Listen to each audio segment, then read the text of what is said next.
పొడి మాంసం ఒక గుడ్డు, 150 గ్రాముల రైసు, 25 గ్రాముల క్యారెట్, 200 గ్రాముల బఠానీ, ఒక క్యాప్సికము, 3 గ్రాముల బొమ్మిడి, ఒక బ్రెడ్, 300 మిల్లీగ్రాముల పాలు, 27.5 గ్రాముల యాపిల్, ఒక చిన్న ద్రాక్ష పండు, ఒక నిమ్మ పండు తీసుకుంటే మీ శరీరానికి కావాల్సిన పోషకాలన్నీ ఇందులో పుష్కలంగా దొరుకుతాయి.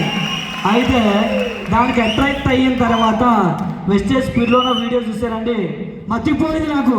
ఏంటో తెలుసా, అక్కడ అలా రాసింది కదా, వెస్టేజ్ స్పీడ్లోనే వీడియోలో 6 రోజుల్లో రోజుకు 2 చొప్పున 12 క్యాప్సూల్ నువ్వు తీసుకుంటే 550 యాపిల్ పళ్ళు, 56 గ్లాసుల ఆవు పాలు, 20 పచ్చిమిరపకాయలు, 8 నిమ్మకాయలు, 16 చిన్న చేపలు, 90 గ్రాముల బ్రెడ్, 240 గ్రాముల కాటేజ్ చీజ్, 6 చికెన్ ముక్కలు లేదా 14 గ్లాసుల ఆవు పాలు నీ శరీరంలో తీసుకుంటే ఏదైతే శరీరానికి కావాల్సిన B1, B2, B3, B6, B12 vitamins దొరుకుతాయో అవన్నీ ఇందులో పుష్కలంగా దొరుకుతాయి. ఇది తీసుకోవడం వల్ల ఇమీడియట్ గా నీకు బ్లడ్ గ్రోత్ పెరుగుతుంది, హిమోగ్లోబిన్ శాతం డెవలప్ చేస్తుంది, కళ్ళు చూపుడు మెరుగు చేస్తుంది, నరాలు వదులుతుంటే కళ్ళు చేస్తుంది, వ్యాధి నిరోధక శాతం డెవలప్ చేస్తుంది, క్యాన్సర్ కీమోథెరపీ ప్రభావం నుంచి బయటకు వస్తుంది, లేడీస్ మెన్స్ట్రువల్ సర్క్యులేషన్ సిస్టమ్ మెరుగుపరుస్తుంది.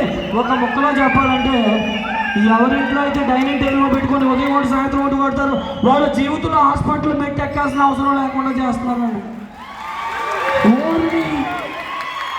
అప్పుడు నాకు అనిపించింది, ట్రైన్లో గరీబ్ రథ్ ఉన్నట్టు పేదవాడికి హెల్తీ ఫుడ్ అన్నమాట గౌతమ్ బాలి గారు ఆలోచించి ఇచ్చారేమో. ఇది ఈ ప్రపంచం మొత్తం మీద 500 mg మరి తక్కువ రేటుకి చాలా కంపెనీలను చూశాను.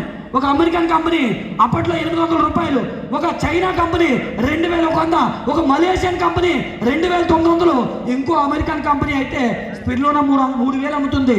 Just 60 capsules, 100 capsules 500 mg. ఎంత క్వాలిటీని 360 రూపాయలు, అప్పట్లో 300 రూపాయలకి ఇచ్చే ఈ ప్రపంచంలో వన్ అండ్ ఓన్లీ కంపెనీ పేదవాడి కంపెనీ రాయిది అనిపించిందండి. అప్పుడు డిసైడ్ అయిపోయానండి. ఎందుకంటే బర్నింగ్ లోపల ఎందుకు 18,000 సంపాదించాలి కదా, 18,000